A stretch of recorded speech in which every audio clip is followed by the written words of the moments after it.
El emprendimiento es tan importante para la ciudad de Santander que desde el Ayuntamiento hemos puesto en marcha un programa específico para atender a los emprendedores. Nos encontramos en el CIE, que es el Centro de Iniciativas Empresariales, cuyo objetivo, además de la formación tecnológica, es localizar, atender, mentorizar y acompañar a todos los emprendedores santanderinos y cántabros en todo su proceso de creación y consolidación de empresa.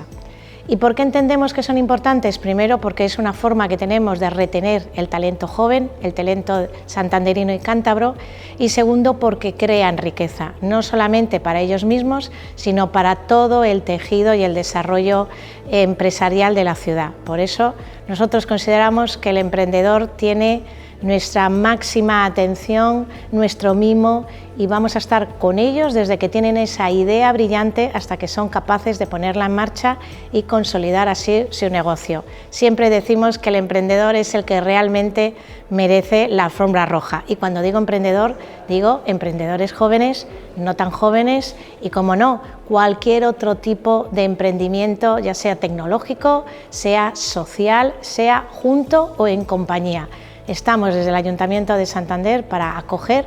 recibir y acompañar a cualquier emprendedor que quiera acudir a nosotros.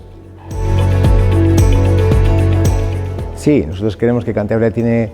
un alma emprendedora. De hecho, a lo largo del tejido empresarial cántabro hay un montón de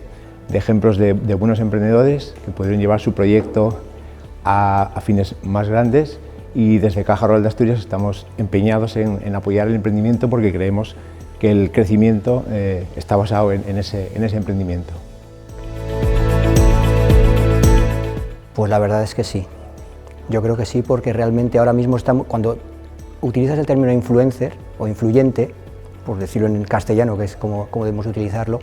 al final parece que estamos hablando simplemente de quien utiliza las redes sociales y crea unas ciertas tendencias, pero realmente en el mundo empresarial, las empresas realmente que generan unas tendencias que favorecen a la gente, no simplemente se quedan en el mundo digital, sino que vamos al real, y lo están implementando en su día a día. Y finalmente esa repercusión que tiene la sociedad realmente tiene un mayor empaque, y realmente las empresas pues pueden aportar a la sociedad mucho más que lo que simplemente puede trasladar con una mera imagen. En ese sentido, nosotros hemos considerado que el proyecto que han realizado desde Influyentes es muy interesante, y por eso hemos apostado por ellos y les estamos patrocinando desde Tailes Abogados, porque consideramos que efectivamente hay que dar visibilidad a todas estas empresas, porque conozco personalmente a muchos de los candidatos. Hay que dar visibilidad a estas empresas y a estos profesionales y emprendedores que realmente están aportando a la sociedad y que a lo mejor no tienen una visibilidad tan grande como pueden tener grandes corporaciones que tienen otros medios y tienen otras plataformas para poder trasladar su proyecto.